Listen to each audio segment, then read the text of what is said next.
રાજકોટ જિલ્લાના ગોંડલમાં હત્યાના બનાવને અકસ્માતમાં ખપાવવાના કિસ્સાનો રેલવે પોલીસે પર્દાફાશ કર્યો છે. ગોંડલના ગુંદાળા ફાટક નજીક ગત 4 તારીખના દિવસે 44 વર્ષીય મંજુબેન બારૈયાની શંકાસ્પદ હાલતમાં લાશ મળી હતી. બનાવની શરૂઆતમાં એક અકસ્માત લાગતો હતો, પરંતુ જ્યારે મહિલાના શરીર પરની ગંભીર ઘા અને માથામાં થયેલી ઈજાઓને પોલીસે શંકા ઉપજાવી હતી. આ શંકાના આધારે પોલીસે તપાસ હાથ ધરી હતી અને જે કારણ સામે આવ્યું તે સૌને ચોંકાવી દે તેવું હતું. કયા કારણોસર આ આખા બનાવને અંજામ આપવામાં આવ્યો હતો, ચાલો જાણીએ વધુ વિગતે. ગઈ તારીખ 4/8/26ના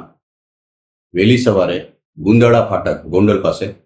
રેલવે ટ્રેક પાસે એક અજાણી મહિલાની લાશ મળેલી, જેને અનુસંધાને ગોંડલ બી ડિવિઝન પોલીસના માણસોએ એમ્બ્યુલન્સમાં લાશને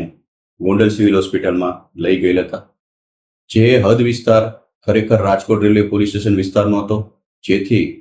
તાત્કાલિક ગોંડલ આઉટપોસ્ટના પીએસઆઈ તથા સ્ટાફ ગોંડલ સિવિલ હોસ્પિટલ ખાતે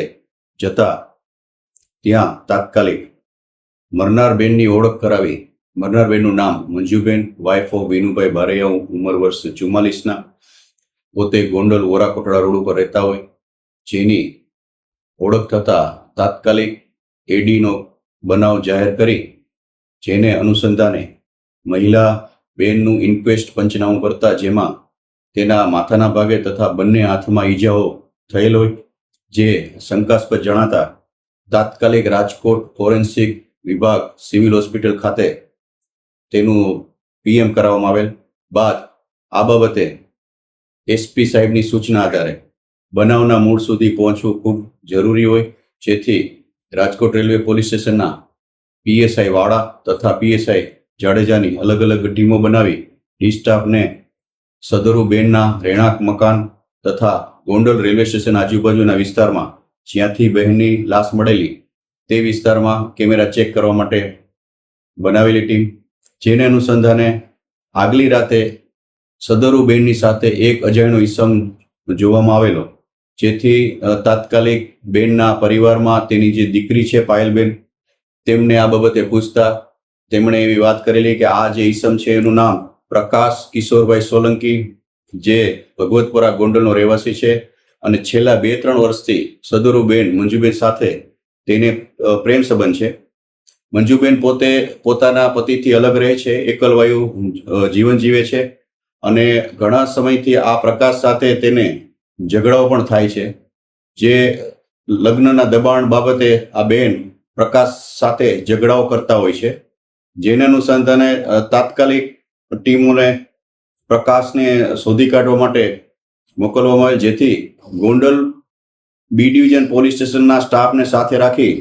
ગોંડલમાંથી સદરુ પ્રકાશ કિશોરભાઈ સોલંકીને ઝડપી પાડી યુક્તિ પ્રયુક્તિથી પૂછપરછ કરતા પોતે પોલીસ સામે ભાંગી પડતા પોતે કબૂલાત આપેલ કે મરનાર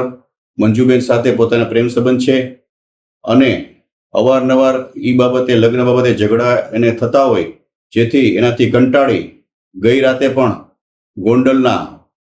રિલાયન્સ પેટ્રોલ પંપ પાસે મારકૂટ થયેલ અને પછી બેનને સમજાવી પોતે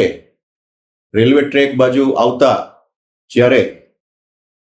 બેન સાથે ઝઘડો થયેલો હોય અને પછી અચાનક આ પ્રકાશને એવો વિચાર આવેલો કે સામેથી ટ્રેન આવે છે, તો આ બેનને સમજાવી ત્યાં લઈ ગયા ટ્રેક પાસે અને ચાલુ ટ્રેનમાં સાઈડમાંથી બેનને ધક્કો મારતા આ બેન ટ્રેન સાથે ભયંકર અથડાતા તેને માથામાં તથા હાથમાં ગંભીર ઈજાઓ થયેલ છે અને એનું મોત નીપજેલ છે, જેથી આ બાબતે સદરુ એડીનો બનાવ મર્ડરમાં કન્વર્ટ થયેલ છે, જેથી રાજકોટ રેલવે પોલીસ સ્ટેશનમાં તાત્કાલિક મર્ડરનો ગુનો દાખલ કરી તપાસ સંભાળતા સદરુ આરોપીને અટક કરવા ઉપર અને બનાવને અનુસંધાને પુરાવા મેળવવા ઉપર અને આરોપીના કોર્ટમાંથી નામદાર કોર્ટમાંથી પોલીસ રિમાન્ડ મેળવવા ઉપર હાલની તપાસ ચાલુ છે. સમગ્ર બનાવની શંકામાં રાજકોટ રેલવે પોલીસે અલગ અલગ ટીમો બનાવીને જે ઘટના સ્થળની આસપાસના સીસીટીવી ચકાસ્યા હતા,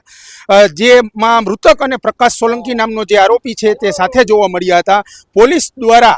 જે આ આરોપી છે પ્રકાશ સોલંકી, તેની હાલ તો ધરપકડ કરવામાં આવી છે અને તેને જે મૃતક છે મંજુબેન બારૈયા, તે લગ્ન માટે દબાણ કરતી હોવાનું પોલીસ તપાસમાં સામે આવ્યું છે. હાલ તો પોલીસે આરોપીની ધરપકડ કરીને કાયદેસરની જે કાર્યવાહી છે તે હાથ ધરી છે. આવતા દિવસોની અંદર વધુ કયા પ્રકારના ખુલાસા થશે તે જોવું રહ્યું. સહયોગી પ્રતિપાલસિંહ ઝાલા સાથે યુવરાજ ચૌહાણ, ફૂલછાપ ડિજિટલ, રાજકોટ.